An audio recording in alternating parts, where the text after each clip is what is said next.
प्रदेश में डॉक्टरों के आंदोलन के बाद अतिथि शिक्षक फिर एक बार सरकारी तंत्र से आहार होकर सड़कों पर आने को मजबूर नजर आ रहे हैं।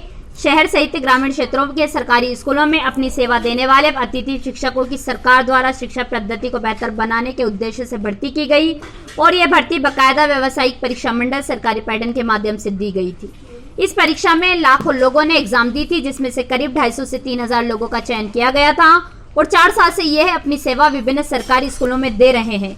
अब इनकी सेवाओं पर सरकार ने एलिजिबिलिटी के नाम पर हटाने की कार्रवाई शुरू करने की आहट से अतिथि शिक्षकों के भविष्य में को लेकर चिंता करना शुरू कर दी है। एक अतिथि शिक्षक का कहना है कि जब उनका चयन माइक्रोबायोलॉजी, बायोटेक्नोलॉजी, बायोकेमिस्ट्री के आधार पर किया गया था, वेरिफिकेशन के वक्त अब कहा जा रहा है कि इन तीनों सब्जेक्ट में से आप पोस्ट ग्रेजुएट हैं और आप सरकारी स्कूलों में पढ़ाने का आपके पास पात्रक नहीं है, जबकि सभी सरकारी दस्तावेज अतिथि शिक्षकों के पास पूर्ण बताए जा रहे हैं और सरकारी संस्था द्वारा इनके पास पढ़ाने के लिए सर्टिफिकेट भी है। इनके द्वारा जो सरकारी स्कूलों में बच्चों को पढ़ाया गया है उनका रिजल्ट 100% लाया जा रहा है, तो फिर सरकार हटाने की बात क्यों की जा रही है? इन सब बातों को लेकर अतिथि शिक्षकों ने सरकार पर सवालिया निशाना खड़ा किया है। हम सभी चयनित अतिथि शिक्षक माइक्रोबायोलॉजी, बायोटेक्नोलॉजी और बायोकेमिस्ट्री सब्जेक्ट से हमने पात्रता परीक्षा जो MPP मतलब व्यावसायिक परीक्षा मंडल भोपाल द्वारा जो मध्य प्रदेश पात्रता परीक्षा एग्जाम दी गई थी उसमें चयनित हुए हैं और हम विगत 4 वर्षों से शिक्षा विभाग में अध्यापन कार्य करा रहे हैं, शिक्षक जो गेस्ट फैकल्टी होती है उसके रूप में। हमारी समस्या ये है कि जब हमने पात्रता परीक्षा उत्तीर्ण कर ली और हम उसमें मेरिट लिस्ट में चयनित भी हो चुके हैं, लेकिन वेरिफिकेशन के वक्त हमें यह कहकर रिजेक्ट कर दिया गया कि हम अलाइड सब्जेक्ट से हैं। अलाइड मतलब कि हमारा जो पोस्ट ग्रेजुएशन है वो बायोटेक्नोलॉजी, माइक्रोबायोलॉजी और बायोकेमिस्ट्री जैसे सब्जेक्ट से हुए। तो हमारे जो प्रॉब्लम है वो ये है कि जब हम शिक्षा विभाग में पिछले 4 वर्षों से अतिथि शिक्षक के रूप में हम कार्य कर रहे हैं और हमने 100% रिजल्ट दिया है और हम वहाँ पर एलिजिबल हैं पढ़ाने के लिए, लेकिन जब परमानेंट टीचर की बात आती है तो हमें ये कह के बाहर निकाला जा रहा है कि हम पढ़ाने के लिए एलिजिबल नहीं हैं।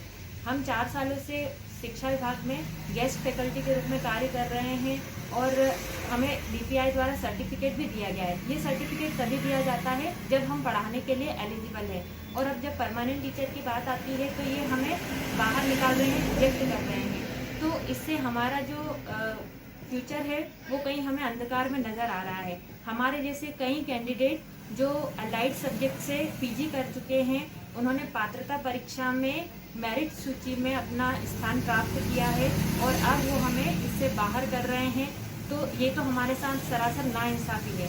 हमारा सवाल यही है माननीय मुख्यमंत्री जी, शिक्षा मंत्री जी और जो हमारा शिक्षा विभाग है उनसे हम ये अनुरोध करते हैं कि आप इस समस्या को गंभीर रूप से लें, एक जांच कमेटी बनाएं और उसमें जो बायोटेक्नोलॉजी के जो सब्जेक्ट हैं, माइक्रोबायोलॉजी के जो सब्जेक्ट हैं, उनका जो मिलान है वो जो हमारे 11-12 का जो कोर्स है उससे करें, क्योंकि अभी NCERT के हिसाब से चेंजेस हुए हैं, सब्जेक्ट में बदलाव हुए हैं और बहुत सारे टेक्निकल कोर्सेज को इन्होंने इंक्लूड किया है। और बात आती है एलिजिबिलिटी की, तो बहुत सारे ऐसे अभ्यर्थी जिन्होंने कोर सब्जेक्ट से अपना PG किया है वो क्वालिफाइड ही नहीं हुए हैं और जो पात्रता परीक्षा ली गई है उसमें जो फर्स्ट रैंक आई है जिस कैंडिडेट की वो खुद बायोटेक्नोलॉजी से है। तो अब आप ये बताइए कि अगर हम एलिजिबल ही नहीं होते तो हम ये एग्ज़ाम क्वालिफाइड ही नहीं कर पाते। लगभग 2 लाख के करीब कैंडिडेट ने इस एग्ज़ाम में पार्टिसिपेट किया था, जिसमें से केवल 2500 के करीब कैंडिडेट इसमें क्वालिफाइड हुए हैं और जिसमें से भी 50 से 60% जो कैंडिडेट हैं वो अलाइड सब्जेक्ट से हैं।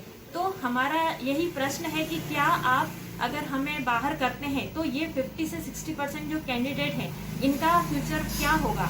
हम इन डिग्रियों का क्या करेंगे आगे जब हम टीचर बनने के लिए एलिजिबल ही नहीं है? हमारा कितना टाइम, हमारा पैसा सब कुछ बर्बाद हुआ, B.Ed किया, सब कुछ किया। अगर ऐसा था तो आप जब ये एग्ज़ाम, एंट्रेंस एग्ज़ाम के फॉर्म भरा रहे थे, आप हमें तभी ही बाहर कर देते ताकि हमारे 4 साल वेस्ट ना होते। आपका नाम और पता? मेरा नाम बिंदुबाला पटेल है। मैं शासकीय कन्या उच्चतर माध्यमिक विद्यालय सांवेर में पिछले 4 वर्षों से गेस्ट फैकल्टी के रूप में बायोलॉजी पद पे अध्ययन कार्य करा रही हूँ और 100% परिणाम भी निकाल रहा है।